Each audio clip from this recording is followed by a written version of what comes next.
નમસ્કાર વિદ્યાર્થી મિત્રો, એસએન વિદ્યાલયના ઈ લર્નિંગ સેશનમાં હું નિલેશ સિણોદિયા આપનું હાર્દિક સ્વાગત કરું છું.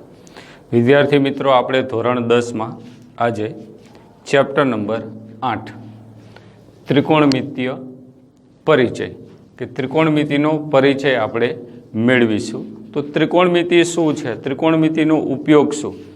તો મિત્રો, ત્રિકોણમિતિનો ઉપયોગ જે છે તે ત્રિકોણમિતિની મદદથી આપણે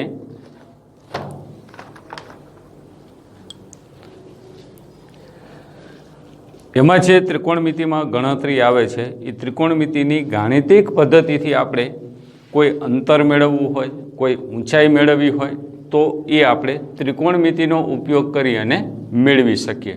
કે ત્રિકોણમિતિની અંદર જે ગાણિતિક આવે છે એ ત્રિકોણમિતિમાં આવે શું? તો કે ત્રિકોણમિતિની અંદર છે એ ત્રિકોણમિતિનો ઉપયોગ કરવો હોય એટલે કાટકોણ ત્રિકોણ હોવો જોઈએ. હવે કાટકોણ ત્રિકોણમાં શું હોય આપને ખબર છે કે કાટકોણ ત્રિકોણની અંદર એક ખૂણો છે એ 90 અંશનો હોય, બાકીના બે ખૂણા છે એ કેવા હોય તો કે 90 કરતાં નાના એટલે કે લઘુકોણ હોય.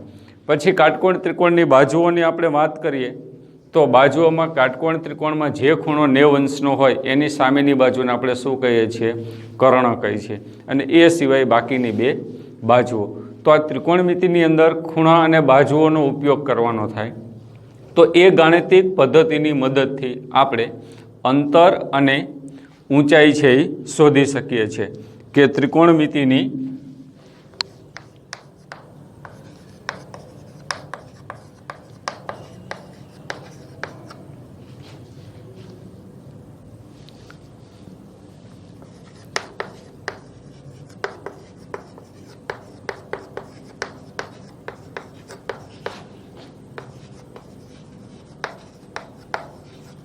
ત્રિકોણમિતિમાં આવતી ગાણિતિક પદ્ધતિથી અંતર અને ઊંચાઈ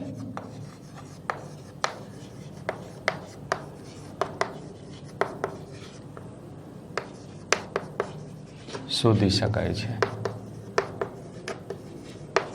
કે ત્રિકોણમિતિનો મોટે ભાગે ઉપયોગ છે એ અંતર અને ઊંચાઈ શોધવા માટે થાય છે. હવે ત્રિકોણમિતિ છે એ અંગ્રેજી શબ્દ છે. અંગ્રેજી શબ્દ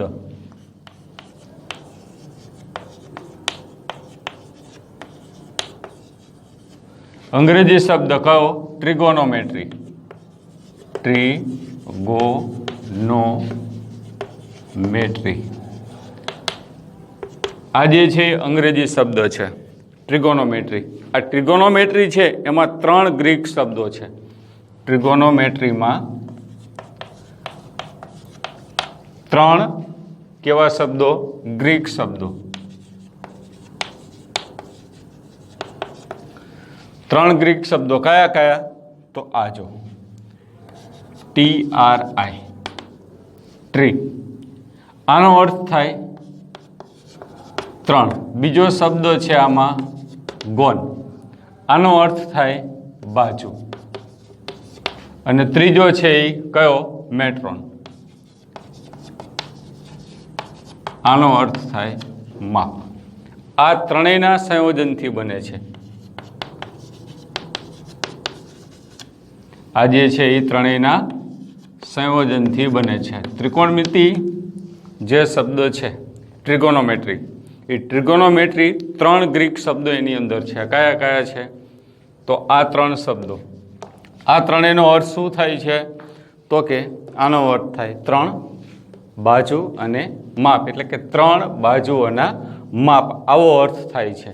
હવે ત્રિકોણમિતિ છે એ ત્રિકોણની બાજુઓ અને ખૂણા વચ્ચેનો સંબંધ છે.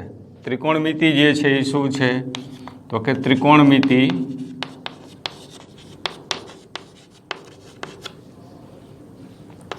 ત્રિકોણની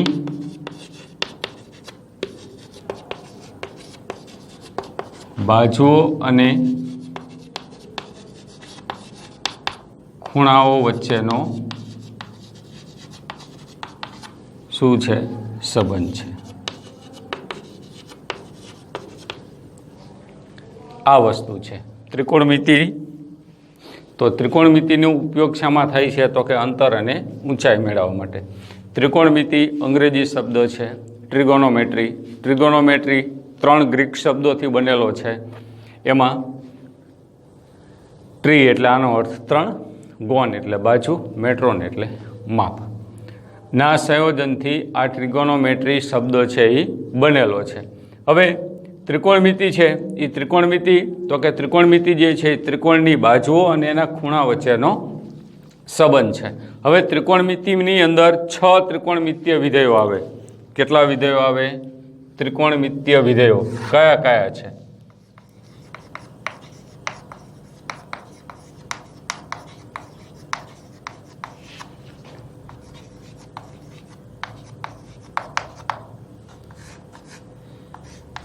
ત્રિકોણમિતીય વિધેયો. તો ત્રિકોણમિતીય વિધેયો આપણે લખીએ તો પહેલું વિધેય છે એ આને કહેવાય સાઇન. આ પહેલું વિધેય. બીજું વિધેય કોસાઇન. ત્રીજું વિધેય ટેન્જેન્ટ.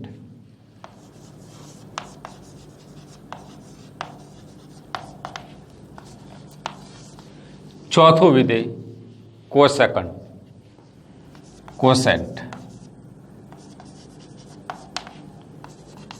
પાંચમું વિધેય સેકન્ડ અને છઠ્ઠું વિધેય કોન્જેન્ટ, કોટ.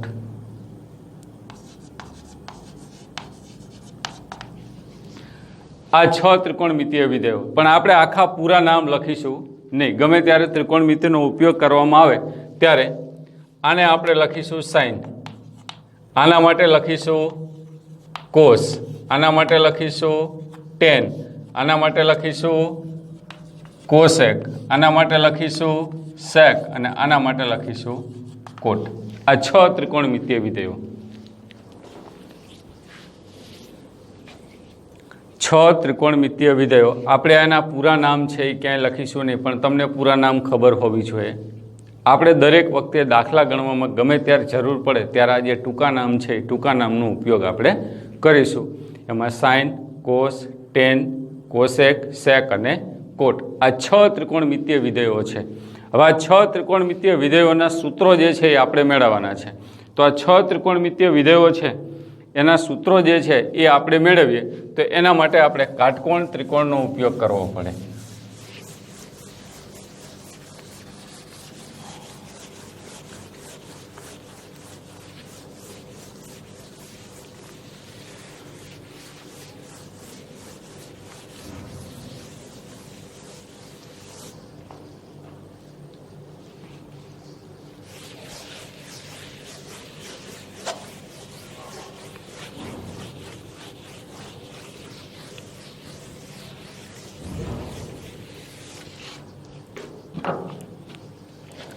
આ કાટકોણ ત્રિકોણ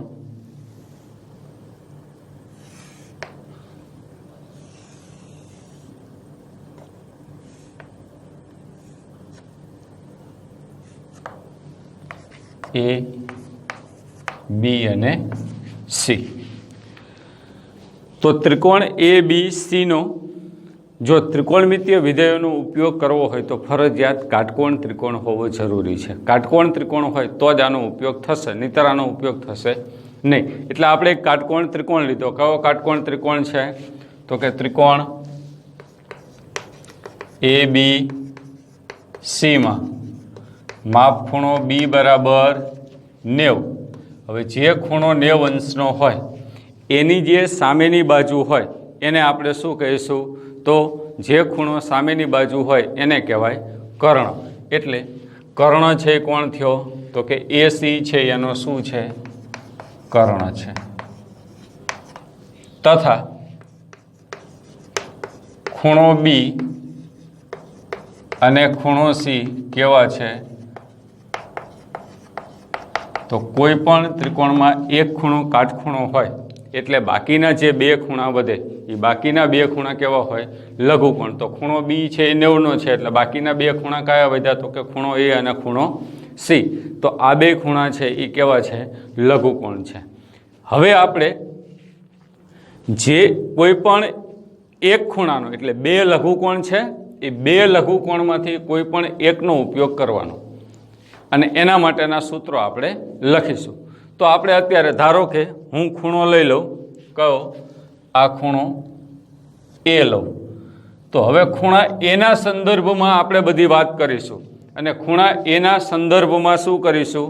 તો કે ખૂણા એના સંદર્ભમાં સૂત્રો આપણે મેળવીશું. તો ખૂણા એના સંદર્ભમાં સૂત્રો જોઈતા હોય તો આપણે કેવી રીતે મેળવીશું? તો આપણો ખૂણો છે એ કયો છે? એ.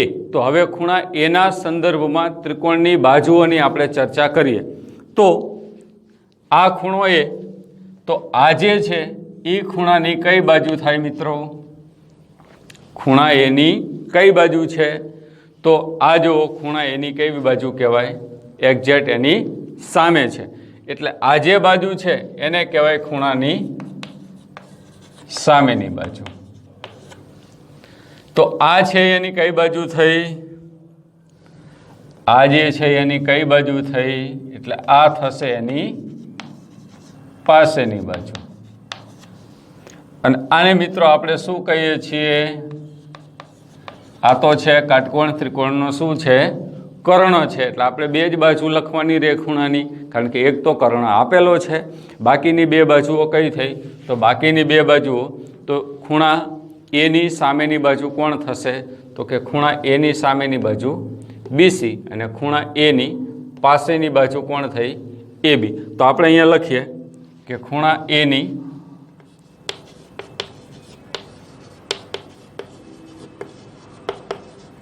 સામેની બાજુ કોણ છે? બીસી, અને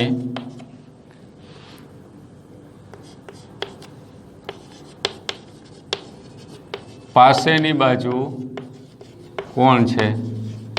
એ બી છે. હવે આપણે ખૂણા એના સંદર્ભમાં આ 6 ત્રિકોણમિતીય વિધેયોના સૂત્રો લખીશું.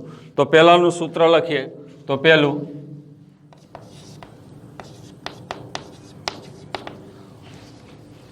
સાઇન એ, એટલે કે ખૂણા એનું સાઇનનું મૂલ્ય. ખૂણા એ માટે શું છે એનું? તો કે ખૂણા એનો સાઇન. ખૂણા એનો સાઇન આપણે આખું નહીં લખીએ, શું લખીશું? સાઇન. પછી જે ખૂણો હોય ખૂણો લખવો ફરજિયાત છે. ખૂણો ન લખો તો ન ચાલે. જે ત્રિકોણમિતીય વિધેયો લખો, આપણે ત્રિકોણમિતીય વિધેયોમાં જે ટૂંકા નામ છે સાઇન, કોસ, ટેન, કોસેક, સેક અને કોટ, આનો ઉપયોગ આપણે કરીશું. તો જે ત્રિકોણમિતીય વિધેય લખો એના પછી ફરજિયાત તમે કયા ખૂણાના સંદર્ભમાં સૂત્ર લખી રહ્યા છો એ ખૂણો લખવો ફરજિયાત છે. કારણ કે એ ખૂણાની સામેની બાજુ, પાસેની બાજુ અને કર્ણનો ઉપયોગ એમાં કરવાનો હોય છે. તો સાઇન માટે તો કે સાઇન ખૂણો આપણે કયો લીધો છે મિત્રો? એ. એટલે મેં લખ્યું સાઇન એ. હવે સાઇન એ માટે મારે શું લખવાનું? તો સાઇન એનું સૂત્ર આવું છે કે સામેની બાજુ છેદમાં કર્ણ. સાઇન એ બરાબર સૂત્ર શું છે? સામેની બાજુ છેદમાં કર્ણ. હવે તમને આકૃતિમાં તમે જો તો આપણો ખૂણો કયો લીધો છે? એ લીધો છે. હવે ખૂણા એની સામેની બાજુ કોણ છે? તો કે ખૂણા એની સામે કોણ છે? તો કે ખૂણા એની સામે બીસી. એટલે બીસી છે એની સામેની બાજુ. તો શું થશે? બીસી છેદમાં કોણ છે? કર્ણ. કર્ણ કોણ છે? એસી. એટલા એસી. એટલે સાઇનનું સૂત્ર શું છે? તમારે યાદ શું રાખવાનું? તો કે સાઇનનું સૂત્ર છે સામેની બાજુ છેદમાં કર્ણ. કારણ કે આ વસ્તુ તો જેમ આકૃતિ બદલાય એમ એ વસ્તુ બદલાશે. પણ આપણે શું કરવાનું છે? સૂત્ર યાદ રાખવાનું. સાઇન એ બરાબર સામેની બાજુ છેદમાં કર્ણ. ચાલો એવી રીતે બીજું. તો બીજું સૂત્ર છે આપણે લખીશું કોસ. ખૂણો આપણે લીધો છે એ. કોસનું સૂત્ર છે પાસેની બાજુ છેદમાં કર્ણ. તો હવે પાસેની બાજુનું કર્ણ આકૃતિ ઉપરથી લખવું હોય તો આપણને ખબર પડી જાય કે ખૂણા એની પાસેની બાજુ કોણ છે? એ બી છે, અને કર્ણ કોણ છે? એસી. ચાલો એવી રીતે ત્રીજું સૂત્ર લખીએ. તો ત્રીજું સૂત્ર કોણ છે? ટેન. તો ટેન એ બરાબર ટેનનું સૂત્ર છે સામેની બાજુ છેદમાં પાસેની બાજુ. તો હવે ખૂણા એની સામેની બાજુ ને પાસેની બાજુ કોણ છે એ તમને ખબર પડી જાય. તો સામેની બાજુ કોણ છે? સામેની બાજુ બીસી, પાસેની બાજુ AB. એટલે શું આવશે? BCના છેદમાં AB.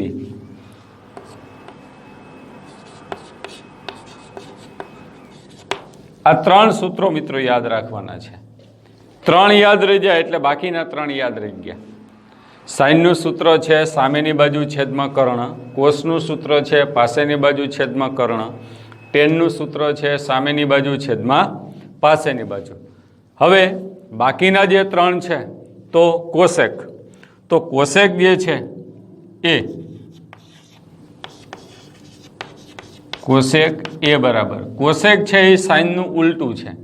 સાઇનને ઉલટાવી નાખો એટલે કોસેકનું સૂત્ર બની જાય. તો સાઇનનું સૂત્ર શું છે? સામેની બાજુ છેદમાં કર્ણ. એને ઉલટાવી નાખો એટલે કર્ણના છેદમાં સામેની બાજુ. તો કર્ણ છે એ AC અને સામેની બાજુ છે એ BC. ચાલો, એવી રીતે 5મું સેક. તો સેકનું સૂત્ર શું? તો કે કોસનું ઉલટું. કોસ શું છે? પાસેની બાજુ છેદમાં કર્ણ. તો આનું સૂત્ર શું થશે? કર્ણના છેદમાં પાસેની બાજુ. ચલો, કર્ણ કોણ છે? તો કે AC અને પાસેની બાજુ કોણ હતી? AB. એ તો આપણને ખબર છે કે પાસેની બાજુ AB, કર્ણ AC. અહીંયા ઉલટાવી નાખો. હવે છેલ્લું સૂત્ર 6થું કોણ છે? કોટ. કોટ છે એ કોનો વ્યસ્ત છે? હવે તમને ખબર પડી જાય. કોટ છે એ ટેનનો વ્યસ્ત છે. તો શું આવશે? પાસેની બાજુ છેદમાં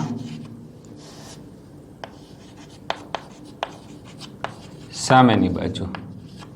ચાલો, પાસેની બાજુ કોણ છે? AB છે અને સામેની બાજુ BC. આ રીતે 6 ત્રિકોણમિતીય વિધેયો છે. 6 ત્રિકોણમિતીય વિધેયો તમારે યાદ રાખવાના છે કે 6 ત્રિકોણમિતીય વિધેયોના જે સૂત્રો છે એ સૂત્રો આપણે યાદ રાખવાના. કે સાઇનનું સૂત્ર શું છે? તો કે સામેની બાજુ છેદમાં કર્ણ. કોસનું સૂત્ર શું છે? પાસેની બાજુ છેદમાં કર્ણ. ટેનનું સૂત્ર શું છે? સામેની બાજુ છેદમાં પાસેની બાજુ. કોસેકનું સૂત્ર શું છે? કર્ણના છેદમાં સામેની બાજુ. સેકનું સૂત્ર શું છે? કર્ણના છેદમાં પાસેની બાજુ. અને કોટનું સૂત્ર છે પાસેની બાજુ છેદમાં સામેની બાજુ. આ 6 ત્રિકોણમિતીય વિધેયો કે કાટકોણ ત્રિકોણનો ઉપયોગ કરી અને આપણે જો બાજુઓના માપ ત્રિકોણના મેળવવાના થાય તો શું કરવું પડે? તો કે આ 6 ત્રિકોણમિતીય વિધેયોમાંથી ગમે એનો ઉપયોગ થાય તો 6 ત્રિકોણમિતીય વિધેયોના સૂત્રો છે એ આપણને બહુ વ્યવસ્થિત રીતે આવડતા હોવા જોઈએ. એમાં સાઇનનું સૂત્ર શું? તો કે સાઇનનું સૂત્ર છે સામેની બાજુ છેદમાં કર્ણ. કોસનું સૂત્ર છે પાસેની બાજુ છેદમાં કર્ણ. ટેનનું સૂત્ર છે સામેની બાજુ છેદમાં પાસેની બાજુ. કોસેકનું સૂત્ર છે કર્ણના છેદમાં સામેની બાજુ. સેકનું સૂત્ર છે કર્ણના છેદમાં પાસેની બાજુ. અને કોટનું સૂત્ર છે પાસેની બાજુ છેદમાં સામેની બાજુ. આ આપણે જે લખી એ બાજુઓ કયા ખૂણાના સંદર્ભમાં લખી? એ ખૂણાના સંદર્ભમાં આ બાજુઓ લખી. પણ હું એની જગ્યાએ C કરી દઉં તો મિત્રો તો શું થાય? તો આપણે ખૂણો એ લીધો તો એની જગ્યાએ ખૂણો કયો લેવો પડે? C લેવો પડે. હવે ખૂણા એની જગ્યાએ હું ખૂણો C લઉં તો શું થશે? તો કે અહીંયા હું ખૂણો C લઉં તો Cની સામેની બાજુ કોણ થઈ જશે? AB થઈ જાય. તો સાઇન C માટે મારે લખવાનું થાય. ધારો કે હું સાઇન C માટે તમને લખવાનું કહું કે સાઇન C, તો સાઇનનું સૂત્ર તો આપણને ખબર છે કે સામેની બાજુ છેદમાં કર્ણ. આ સાઇનનું સૂત્ર. પણ મેં અહીંયા ખૂણો કયો લખ્યો છે? C લખ્યો છે. હવે C લખ્યો છે તો Cની મારે કઈ બાજુ લેવી પડે? તો કે Cની સામેની બાજુ. જુઓ અહીંયા Cની સામેની બાજુ કોણ છે? તો કે Cની સામેની બાજુ કોણ છે? AB. તો Cની સામેની બાજુ AB. કર્ણ તો બદલાવાનો નથી કારણ કે કાટકોણ ત્રિકોણમાં તો કર્ણ એક જ હોય એટલે કર્ણ કોણ છે? AC. આવી રીતે સાઇન સીનું સૂત્ર થયું. ધારો કે હું કોસ સીનું સૂત્ર મારે લખવું હોય તો કોસનું સૂત્ર શું છે? તો કે કોસનું સૂત્ર પાસેની બાજુ છેદમાં કોણ છે? કર્ણ. હવે ખૂણા સીની પાસેની બાજુ તમે મને કહો જોઈએ તો ખૂણો સી, આ ખૂણો સી, આ એની કઈ બાજુ છે? સામેની બાજુ. એટલે આ એની કઈ થશે? ખૂણા સી માટે પાસેની બાજુ. પાસેની બાજુ કોણ થઈ? બીસી. તો પાસેની બાજુ બીસી અને કર્ણ કોણ થયો? A C. ચલો એવી રીતે ધારો કે આપણે ટેન સીની કિંમત જોઈએ છે તો ટેનનું સૂત્ર આપણને ખબર હોવી જોઈએ. શું છે? તો કે સામેની બાજુ છેદમાં પાસેની બાજુ. હવે સી ની સામેની બાજુ ને પાસેની બાજુ ગોતવાની. તો આ સી છે, એની સામેની બાજુ કોણ છે? એ બી છે, પાસેની બાજુ કોણ છે? બીસી. તો ટેન સીનું સૂત્ર શું થાય? એ બીના છેદમાં બીસી. આ રીતે તમને જે ખૂણો કીધો એ ખૂણાને અનુરૂપ જે બાજુ આવતી હોય એ બાજુ લખવાની. પણ આ જે 6 સૂત્રો છે એ આપણને ફરજિયાત આવડતા હોવા જોઈએ. કે સાઇનનું સૂત્ર છે સામેની બાજુ છેદમાં કર્ણ, કોસનું સૂત્ર છે પાસેની બાજુ છેદમાં કર્ણ, ટેનનું સૂત્ર છે સામેની બાજુ છેદમાં પાસેની બાજુ, કોસેકનું સૂત્ર છે કર્ણના છેદમાં સામેની બાજુ, સેકનું સૂત્ર છે કર્ણના છેદમાં પાસેની બાજુ અને કોટનું સૂત્ર છે પાસેની બાજુ છેદમાં સામેની બાજુ. તો વિદ્યાર્થી મિત્રો 6 સૂત્રો તમને બહુ વ્યવસ્થિત રીતે આવડતા હોવા જોઈએ. સૂત્ર આવડી જાય એટલે માત્ર આપણને કયો ખૂણો આપેલો છે, જે ખૂણો હોય એની સામેની બાજુ, પાસેની બાજુ અને કર્ણનો ઉપયોગ કરવાનો છે. એટલે એ ખૂણાની સામેની બાજુ અને પાસેની બાજુ બે જ તમારે ગોતવાની રહે. એટલે પછી કોઈ પણ ખૂણાનું, કોઈ પણ ત્રિકોણમિતીય વિધેયનું મૂલ્ય તમને કહે તો એનું મૂલ્ય તમે આરામથી મેળવી શકો. હવે આપણે આ ત્રિકોણમિતીય વિધેયો છે એના ઉપયોગ કરી અને દાખલા ગણીશું. તો દાખલા ગણવા માટે હું તમને એક આપણે રકમ લઈએ.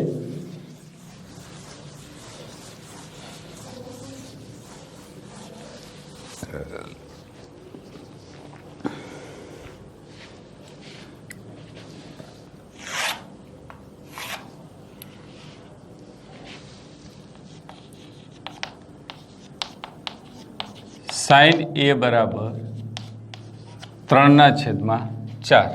તો બાકીના ત્રિકોણમિતીય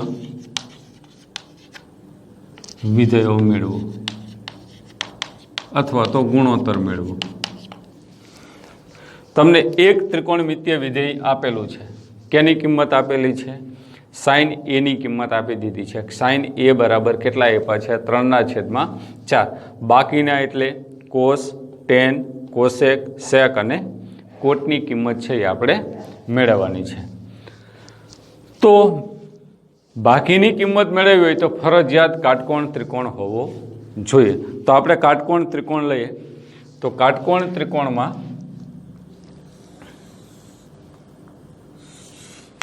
આ એક કાટકોણ ત્રિકોણ, એમાં આ ખૂણો કાટખૂણો. હવે જો તમને અહીંયા સાઇન એ આપેલો છે એટલે આમાં એ આવવો જોઈએ, ફરજિયાત છે. હવે એ છે એ 90 હોવો જોઈએ નહીં.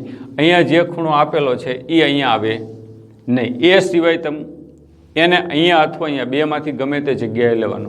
અહીંયા જે ખૂણો કીધો હોય એ અહીંયા 90 જે ખૂણો આપણે બતાવેલો છે અહીંયા દર્શાવવાનો નહીં. એટલે હું ત્રિકોણ લઈ લઉં. ધારો કે ત્રિકોણ આપણે એ બી સી. હવે આપણને કિંમત શેની આપેલી છે? તો કે આપણને કિંમત આપેલી છે સાઇન એ બરાબર કેટલા છે? 3/4. જે આપેલું હોય એ કિંમત લખવાની. એટલે સાઇન એ બરાબર કેટલા? 3/4 લખ્યા મેં. હવે શું કરવાનું? તો હવે આપણે અહીંયા સાઇનનું સૂત્ર લખીશું. બરાબર સાઇનનું સૂત્ર શું છે એ આપણને આવડે છે. મિત્રો સૂત્રો ફરજિયાત આવડવા જોઈએ. સૂત્રો આવડશે તો જ દાખલા આવડશે. સૂત્રો આવડી જાય એટલે દાખલા આવડી ગયા. હવે આમાં બીજું કંઈ છે નહીં. સૂત્ર શું છે સાઇનનું? સામેની બાજુ છેદમાં કર્ણ. તો હું અહીંયા લખું કે સાઇન એ બરાબર 3/4. સાઇનનું સૂત્ર છે સામેની બાજુ છેદમાં શું કર્ણ. હવે આપણે કયો ખૂણો છે આપણો, તો કે આપણો ખૂણો છે આ કયો એ, આ ખૂણો. તો આને અનુરૂપ આપણે શું લેવાની, તો સામેની બાજુ, તો એને અનુરૂપ આને અનુરૂપ આ થઈ એની કઈ સામેની બાજુ, પછી આ થઈ એની કઈ પાસેની બાજુ, અને આ થયો એનો શું કર્ણ. આ રીતે આપણે આકૃતિમાં લખી નાખવાનું, એટલે આપણને સમજણ પડી જાય કે આ ખૂણો લેવાનો છે. તો એ ખૂણાની આ સામેની બાજુ, આ થાય એની પાસેની બાજુ, અને આ થાય એનો કર્ણ. તો હવે સામેની બાજુનું કર્ણ આમાં કોણ છે એ લખો. ચાલો, સામેની બાજુ કોણ છે, તો કે સામેની બાજુ કોણ આવ્યું, બી સી. તો સામેની બાજુ બી સી, અને કર્ણ કોણ છે, એસી. એટલે સાઇન એ બરાબર 3/4 આપેલા છે, તો આપણે સાઇનનું સૂત્ર મૂકવાનું. સાઇન આપેલું હોય તો અહીંયા સાઇનનું સૂત્ર મૂકવાનું, કોસ આપેલો હોય તો અહીંયા કોસનું સૂત્ર મૂકવાનું, ટેન આપેલો હોય તો અહીંયા ટેનનું સૂત્ર મૂકવાનું, કોસેક આપેલો હોય તો અહીંયા કોસેકનું સૂત્ર મૂકવાનું, સેક આપેલો હોય તો અહીંયા સેકનું સૂત્ર મૂકવાનું, કોટ આપેલું હોય તો અહીંયા આપણે કોટનું સૂત્ર મૂકવાનું. જે આપેલું હોય એનું સૂત્ર આપણે મૂકીશું. એનું સૂત્ર મૂક્યા પછી અહીંયા જે બાજુ લેવાની થતી હોય એ આકૃતિ ઉપરથી એને અનુરૂપ અહીંયા જે ખૂણો હોય એ ખૂણાને અનુરૂપ સામેની બાજુ, પાસેની બાજુ અને કર્ણ આપણે આકૃતિમાં પહેલાં દર્શાવી દેવાનું. હવે શું કરવાનું, તો હવે એને અનુરૂપ જે બાજુ આવતી હોય એ બાજુ લખવાની. એટલે આનો અર્થ એવો થયો કે બીસીના છેદમાં એસી બરાબર 3/4. બીસીના છેદમાં એસી બરાબર 3/4. તો આના ઉપરથી શું લખાય, તો કે બીસી બરાબર કેટલા લખાશે, તો કે બીસી બરાબર 3 કે. સીધા બીસી બરાબર 3 ન લખી શકાય, કારણ કે ગુણોત્તરની કિંમત છે. ગુણોત્તરની કિંમત જ્યારે હોય ત્યારે કોઈક અચળાંક ફરજિયાત આપણે ધારવો પડે. એટલે આપણે દરેક વખતે શું કરીશું કે એને અચળાંક તરીકે ધારી લેશું. એટલે બીસીને અનુરૂપ કિંમત કઈ છે, તો કે અંશમાં બીસી છે, તો અહીંયા અંશમાં જે હોય એટલા કે લખવાના. છેદમાં કોણ છે, એસી. તો એસી બરાબર અહીંયા છેદમાં કેટલા છે, 4. એટલા શું લખીશું આપણે, કે લખીશું. કે લખવાનો ફરજિયાત. જ્યારે તમે આ રીતે કિંમત મેળવો ત્યારે કોઈ પણ દાખલો આપેલો હોય સૌથી પહેલાં આટલું કામ કરવાનું. રકમમાં જે ત્રિકોણમિતીય વિધેય આપેલું હોય લખવાનું, જે ખૂણો આપેલો હોય એ ખૂણો લખવાનો, પછી એની કિંમત લખવાની. અહીંયા જે આપેલું છે એનું આપણે શું લખીશું મિત્રો, તો એનું આપણે લખીશું સૂત્ર. જે સૂત્ર આવતું હોય સૂત્ર આપણે લખવાનું. સૂત્ર લખ્યા પછી જે ખૂણો છે એ ખૂણાને અનુરૂપ સામેની બાજુ, પાસેની બાજુ અને કર્ણ આકૃતિ ઉપરથી જે થતો હોય એ ત્યાં લખી દેવાનું. પછી અહીંયા અંશમાં બીસી છે, તો અહીંયા અંશમાં 3 છે, તો બીસી બરાબર 3 પણ અચળાંક લખવાનો ફરજિયાત કે, કારણ કે ગુણોત્તરની કિંમત છે. ગુણોત્તરની કિંમત જ્યારે હોય અને આપણે એની બરાબર કિંમત લખવી હોય તો કોઈક અચળાંક ફરજિયાત ધારવો પડે. એટલે બીસી બરાબર કેટલા થયા, 3 કે. એસી બરાબર કેટલા થયા, 4 કે. હવે બે બાજુના માપ મળી ગયા. જો કઈ બે બાજુના માપ મળ્યા, તો આપણને બે બાજુના માપ મળ્યા. બીસીનું માપ મળ્યું કેટલું, 3 કે. એસીનું માપ મળ્યું આપણને કેટલું, 4 કે. ચાલો હવે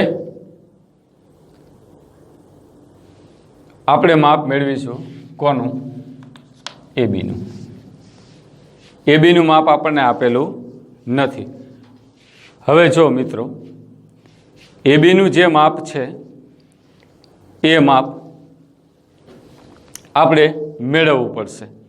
હવે એબીનું માપ છે એ આપણે કેવી રીતે મેળવશું, તો એબીનું જે માપ છે એ મેળવવા માટે કાટકોણ ત્રિકોણ છે.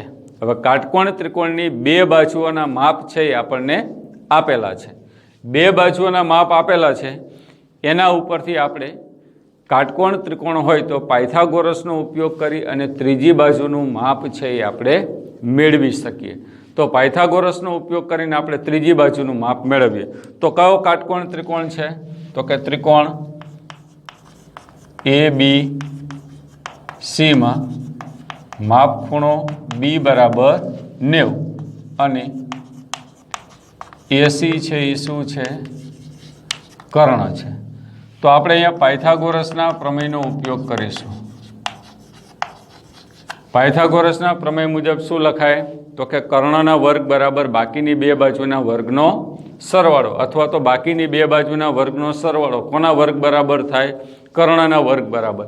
તો 80 કર્ણ છે એ સિવાયની બાકીની બે બાજુના વર્ગનો સરવાળો એટલે એબીનો વર્ગ વત્તા બીસીનો વર્ગ બરાબર કોનો વર્ગ લખાય? 80નો વર્ગ. આ 80 કર્ણ છે એટલે આ બેના વર્ગનો સરવાળો 80ના વર્ગ બરાબર થાય તો એબીનો વર્ગ વત્તા બીસીનો વર્ગ બરાબર 80નો વર્ગ. ચાલો, જેની કિંમત આપેલી છે એ લખો. તો એબીના વર્ગની કિંમત નથી. બીસીનો વર્ગ, તો બીસીની કિંમત છે કેટલી? તો કે 3k. એટલે શું થશે? બીસીની કિંમત 3k છે. બીસીનો વર્ગ છે તો 3k નો વર્ગ બરાબર 80. 80ની કિંમત કેટલી છે? તો કે 4k. એટલે 4k નો વર્ગ, કારણ કે 80નો શું છે? વર્ગ છે. ચલો, હવે તો એબીનો વર્ગ 3નો વર્ગ કેટલો થશે? 9 અને k નો વર્ગ. એવી રીતે અહીંયા 4નો વર્ગ કેટલો થશે? 16 અને k નો વર્ગ. એટલે કેટલા થયા? 16k નો વર્ગ. ચલો, હવે આ 9k નો વર્ગ છે. આપણે એબી વર્ગની કિંમત જોઈ છે એટલે આને બરાબરની આ બાજુ લઈ જવા પડશે. તો એને બરાબરની એ બાજુ લઈ જાઓ તો શું થશે? તો કે એબીના વર્ગ બરાબર 16k નો વર્ગ માઇનસ 9k નો વર્ગ.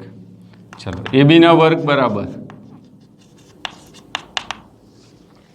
હવે 16k વર્ગ છે એમાંથી 9k વર્ગ કાઢ નાખો તો 16 માંથી 9 કાઢો તો કેટલા વધશે?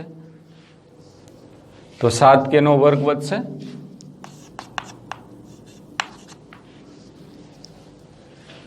ચલો, કેટલા આવ્યા? 7k નો વર્ગ. કોના બરાબર? એબીના વર્ગ બરાબર. તો આપણે લખીશું એબી બરાબર, તો 7નું વર્ગમૂળ નીકળશે નહીં એટલે શું આવશે? વર્ગમૂળમાં 7 અને k નો વર્ગ છે એટલે એનું વર્ગમૂળ કેટલું આવ્યું? તો કે k નો વર્ગ છે એટલે એનું વર્ગમૂળ k. તો આપણને એબી બરાબર કેટલી કિંમત મળી? વર્ગમૂળ 7k. તો હું અહીંયા લખું એબીની કિંમત આપણે અહીંયા કેટલી આવી? તો કે વર્ગમૂળ 7k. આ રીતે મિત્રો તમને કોઈ પણ ત્રિકોણમિતીય વિધેય આપેલું હશે એના ઉપરથી ત્રિકોણની જે 3 બાજુઓ છે 3 બાજુમાંથી 2 બાજુની કિંમત આપણને મળશે. ત્રીજી બાજુની કિંમત આપણે દરેક વખતે પાયથાગોરસનો ઉપયોગ કરી અને મેળવીશું. આ 3માંથી કોઈ પણ 2ની કિંમત હશે, ત્રીજાની કિંમત તમારે મેળવવાની. તો આ રીતે પાયથાગોરસનો ઉપયોગ કરી અને ત્રીજાની કિંમત છે એ મેળવી લેવાની. હવે આપણને 3ની કિંમત મળી ગઈ. તો હવે આપણને બાકીના બધા ત્રિકોણમિતીય વિધેયો અથવા તો કોઈ પણ ત્રિકોણમિતીય વિધેય હોય એની કિંમત આપણને મળશે. ચલો, આપણે કિંમત મેળવીશું કોની? તો પહેલાં હવે મેળવશું સાઇન આપેલું છે એટલે કોસની. કોસ ખૂણો કયો છે? એ. હવે કોસનું સૂત્ર તમને ખબર છે. કોસનું સૂત્ર શું છે? તો કે કોસનું સૂત્ર છે પાસેની બાજુ છેદમાં કર્ણ. હવે પાસેની બાજુ કોણ છે? તમે ગોતીને લખી લો. તો કે પાસેની બાજુ એબી. કર્ણ કોણ છે? એસી. ચલો, એબી એટલે, તો એબી એટલે કેટલા એવા? વર્ગમૂળમાં 7k છેદમાં એસી એટલે કેટલા છે? 4k. તો 4k શું થશે? ઉપર નીચે k જતા રહેશે. કેટલા એવા? વર્ગમૂળ 7/4. કોની કિંમત? કોસની કિંમત કેટલી થઈ? વર્ગમૂળ 7/4. ચલો, એવી રીતે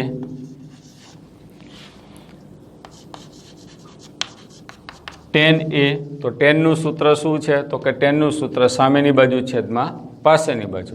તો હું એ લખું સામેની બાજુ છેદમાં પાસેની બાજુ. ચલો, ખૂણા એની સામેની બાજુ.